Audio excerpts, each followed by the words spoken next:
Hey, g'day everyone. I just never really did this, but when I first built the truck, I did it on the cheap. Basically, I was trying to build the camper for the truck as cheap as I possibly can, or could at the time. And, it's been in the solar system, I guess, has been in the truck for probably 5 years now. Now, while it was still getting us through our last trip for 3 months, we did find it was still producing 24 volts, 20 up to 30 volts on a good day. 30 volts, 30 amps, sorry. Which is nothing to be sneezed at 24 volts. It's something like 40 amps. But because Liz likes the aircon at night, and I mean, we had to carefully manage on overcast days. We had to carefully manage the power consumption, and like I say, it was overcast when we were away, so that limited how much charge we got on a day. So, but we started off with some old house panels, and I've got a bunch of them that I bought off Facebook Marketplace, as you do. But they were on the truck for 5 years, and they slowly degraded. So the original solar system in that was 4 of these big house panels that you can see here. And, they get dirty and they get a bit of green death in them. These ones aren't too bad because these ones haven't been on the truck. I don't know if I've got any here. Yes. If you have a look at these, they start getting the green death on them. And what it does, you can see there, it starts chewing up the tracks, eating up the tracks, so you start getting, hello dog, you start getting, degraded solar input. So, the other thing we did was we started off with AGM batteries, these big hooers here. Now I'll just stick my big quad hopper on there. My foot's nearly 12 inches or so. I don't know what it is. The thong's about 13, I think. So, they're big battery, AGM battery, and 60, 70 kilos. And, really they're and not too bad. 5 years ago when I built it, I was still pretty fit. But, if you ever had to do any work on them, Holy White Man, was it hard yakka. I also started with these cheap inverters. So I'll just get it out, get all the crap off it. This is the original one that we had in the truck, a Power Mister one. You can see some of the old cable. We just used whatever we had to make it work. And, man, it worked a treat. Like, it just never missed a beat. This is only a 1.5 kilowatt, I think it is. So, we just used everything on the cheap. I actually started with smaller ones than that. smaller solar chargers. But ended up with that because it was an all-in-one, so it produced the power. It has a built-in battery charger. You could stick it in, you could stick, your solar into it, your power into it, and perfectly fine. That one in particular isn't designed for lithium batteries, but the batteries I had at the time, the batteries that I ended up buying, the Fusion ones, still charged on them, and I was very happy with, I could pull 30 amps continuous out of it with the aircon. We didn't run it freezing cold, of course. We just ran it so it was comfortable. And the batteries could recover. When I was running the AGMs, the batteries couldn't recover. The solar couldn't get enough charge into the AGMs to keep up with the amount of load. So you'd end up running the batteries down. So you'd have to go without the aircon for a night or two just to let the batteries fully recover. And typically the truck itself uses 20 amps, 20% overnight. But anyway, since we found that things were getting worse for wear, and like I say, if it wasn't for the aircon, it would have been perfectly fine. But, you know, Liz needs aircon at night to sleep. Or so she reckons. But anyway, me being me, I like to look after her and get her the aircon. But anyway, we decided to spend some extra money and go with the Victron setup, and that's what I wanted to show you today. Absolutely love the thing, it's just amazing. But here you go. So this is the new Victron setup. So you've got your solar charger at the top. Now that's a big solar charger. It's good for 250 volts. And well, up to 250 volts and 60 amps output. There's the Gerbo box, which is the one in the middle. And then there's the 50 amp DC to DC charger. And then there's a 3 kVA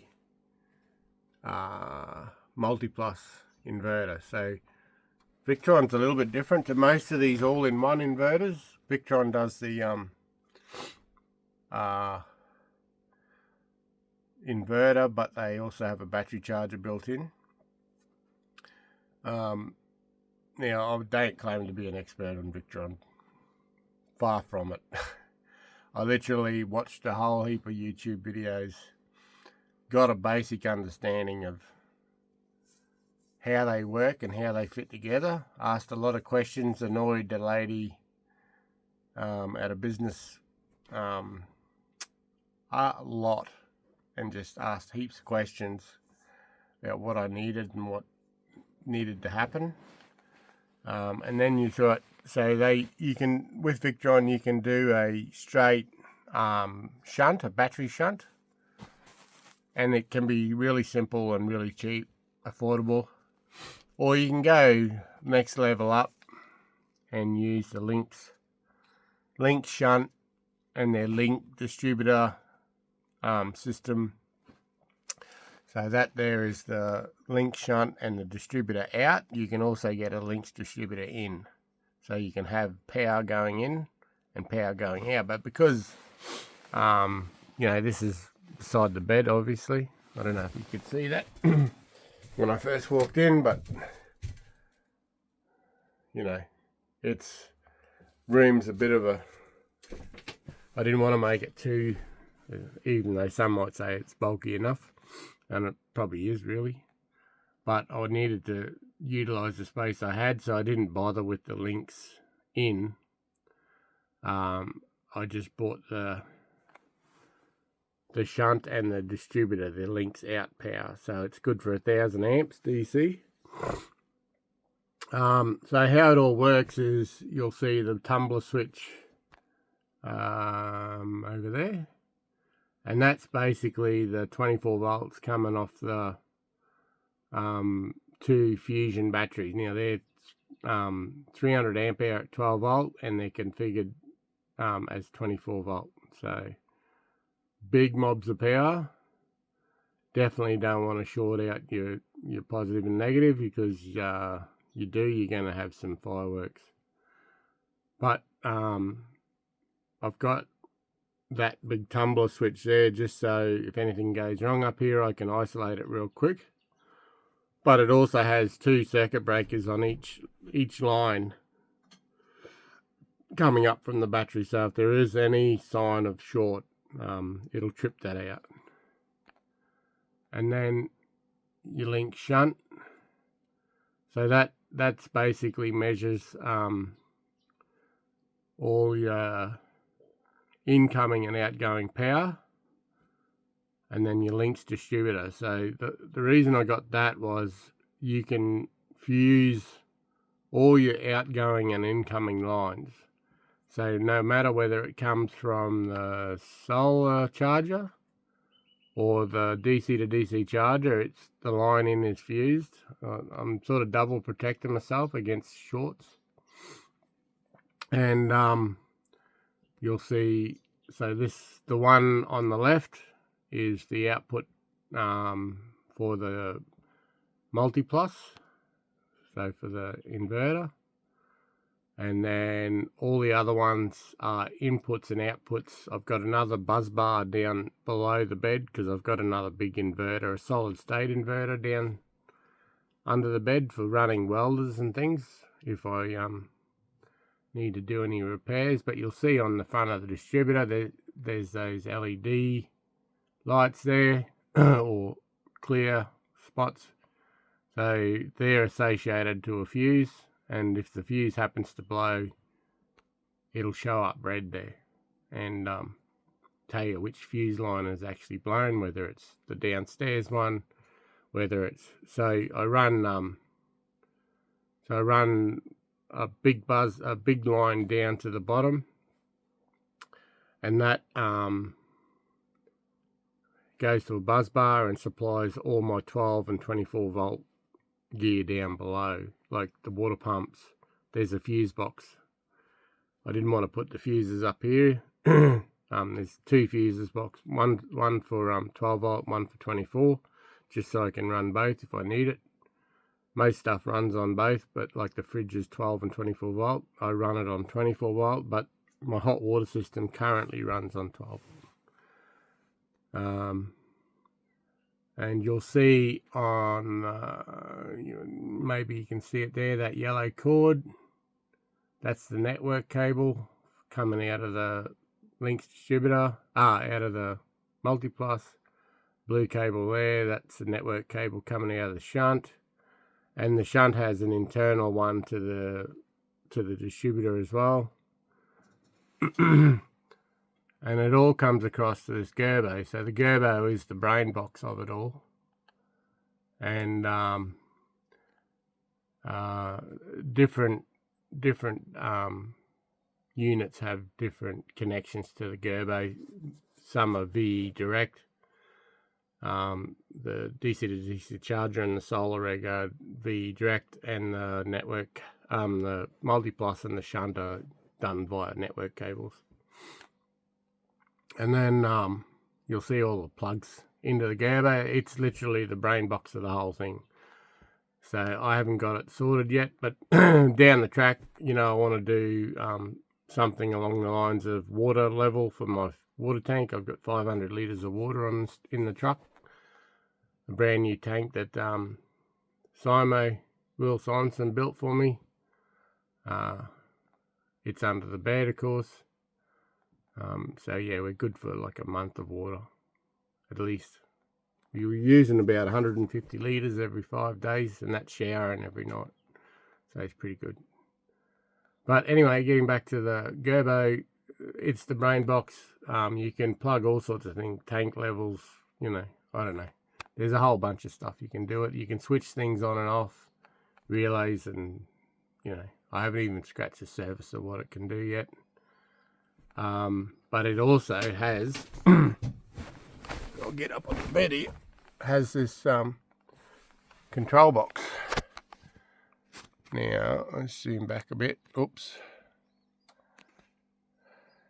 So, batteries are fully charged. It's literally like 9 o'clock in the morning, but I haven't had anything running on it.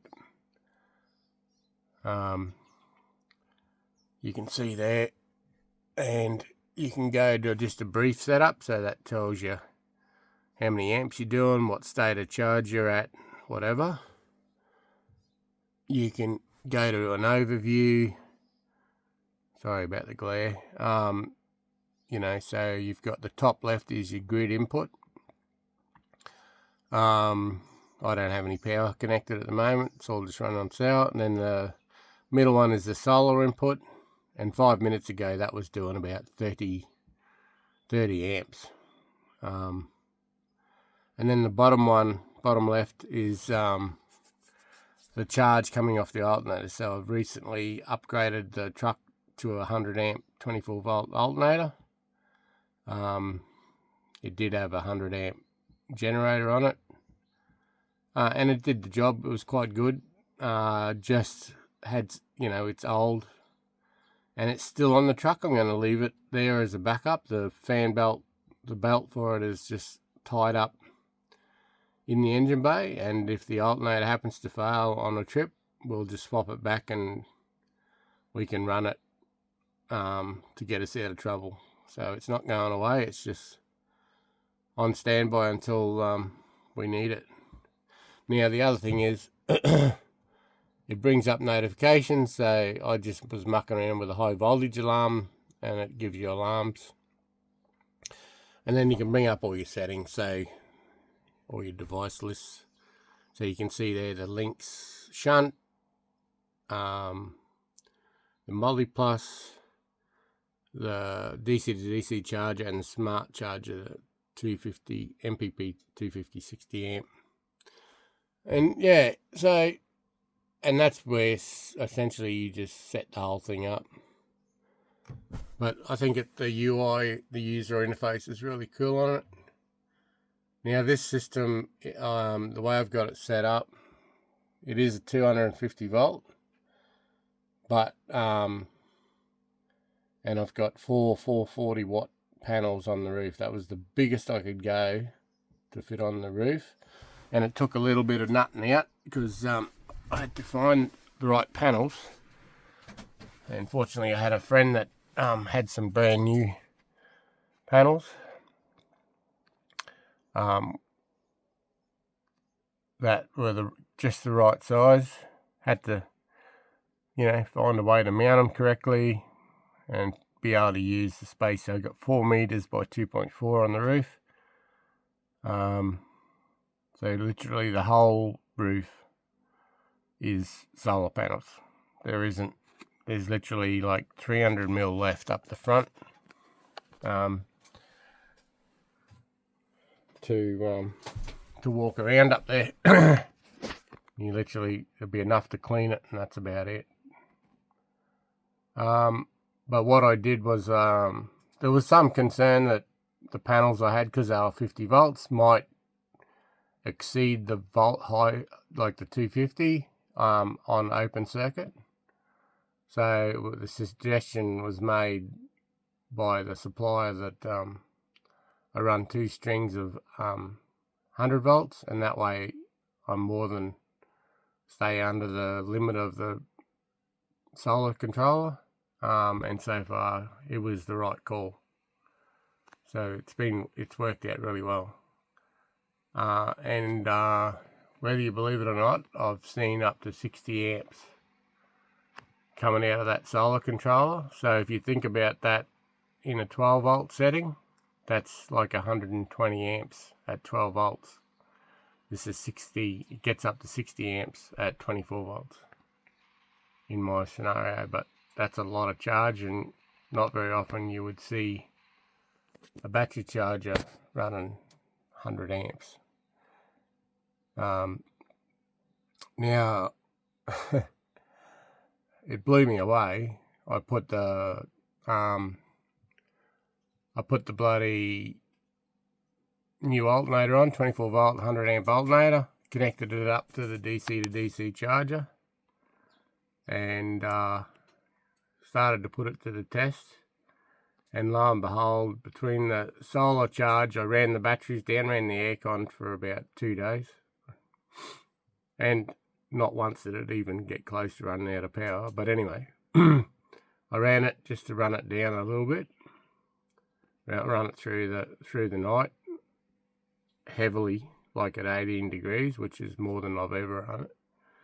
And I think with everything on in the truck, we're talking aircon pulling 20 to 30 amps every time it cycles, hot water system that pulls 15 amps, a fridge pulling 2 to 4 amps consistently, Starlink, literally everything that can turn on, I turned on in here. And that's probably the biggest I've ever drawn down my batteries overnight, was 40%. So it was, I knew that the solar charge and the DC were going to be running at their peak to try and recover the batteries, just to see what it could actually do. And lo and behold, the thing was doing about 50 amps out of the DC to DC charger, and 50 to 60 amps out of the solar. So thing was just like pumping power, 100 amps at 24 volts. So massive amount of power. So if you do the maths on that, if you got 300 amp hour batteries and you're producing 100 amps, this thing could literally charge itself driving in 3 hours. Like, just crazy. I used to sit down and work it out before with the other system. If I got down to those sort of levels, I did the maths and all that sort of stuff, and worked out that 1% on the battery percentage is 3 amps on these batteries. So for every 1%, it was literally 3 amps. So if it was 10%, it was 30 amps. 20%, 60 amps, and so on. So 150 amps at 50%. And that way, if you're making 20 amps, you're going to charge it in 2 hours, 3 hours, whatever. So if you had 20 amps coming in this scenario, I got 300 amps at 24 volt, and this system, at its peak can produce 100 amps. So 100 into 300 is 3 hours, basically. So, worst comes to worst, even if I flatten these batteries right down, 3 hours will recover it. Now, let's say I'm sitting in the bush, not driving the truck, and the system's making 50 amps. I can literally replenish the batteries in 6 hours at 50 amps.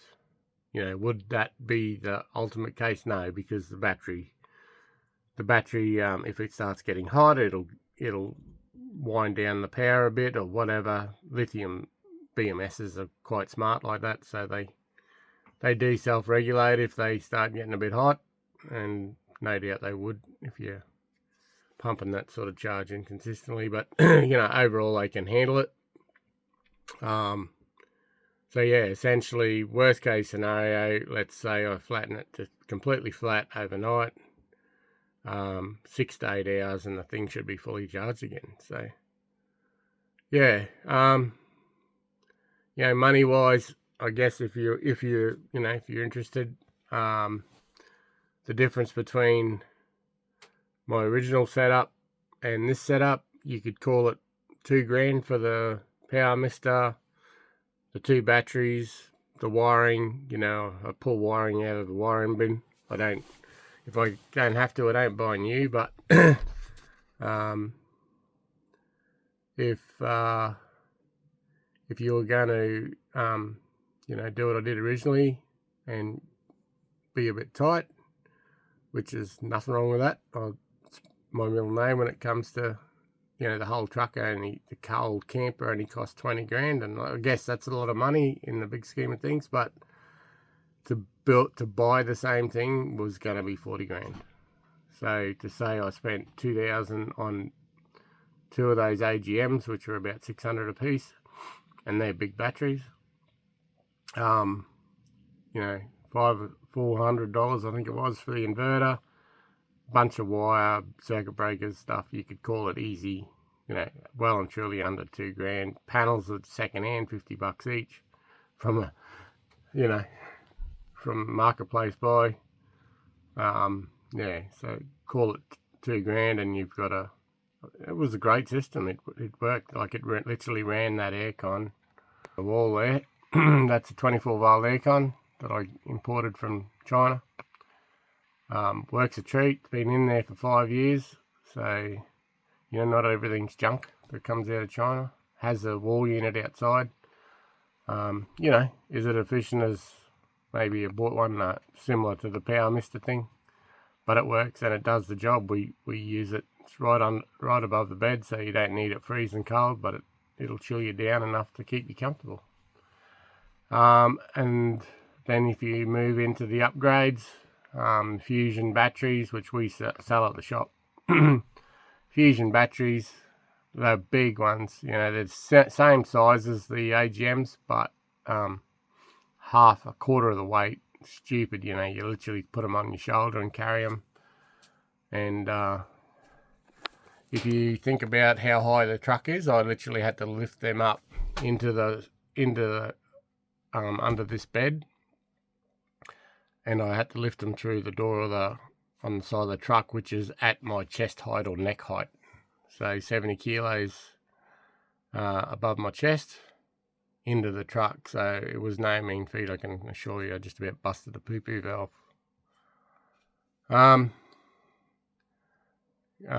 Converting it to lithium was the best thing I ever did, as far as the weight, the battery recovery time. Yes, it was expensive. Probably one of the biggest purchases I've ever made, as far as, you know, batteries and solar. So you're looking at $1,800. They might have come down a bit now, but that was 3 years ago. $1,800 a battery, and then all this Victron gear with everything that I've shown you today, plus the solar, was $5,000. So yep, expensive, but I've heard of blokes spending at least $20,000 on solar, getting someone to do it for them. This I built myself, and 5K would cap it. Oh, well, 5K capped the Victron and the solar panels, and then yeah, 3,600 or whatever for the batteries. So yeah, pretty happy with the result.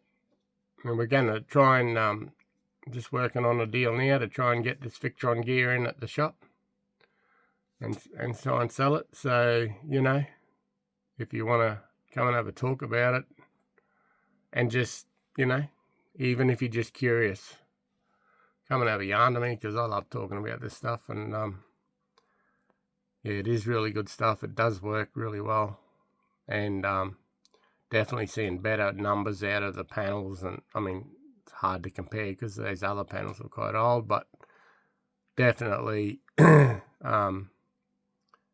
still yet to put the Victron Multiplus inverter to the test, because I don't use a lot of 240, but it's there if we need it. You know, you could literally drop $1,200 if you didn't need 240, or you didn't want to use 240. You could literally drop $1,200 out of that install. You know, you can basically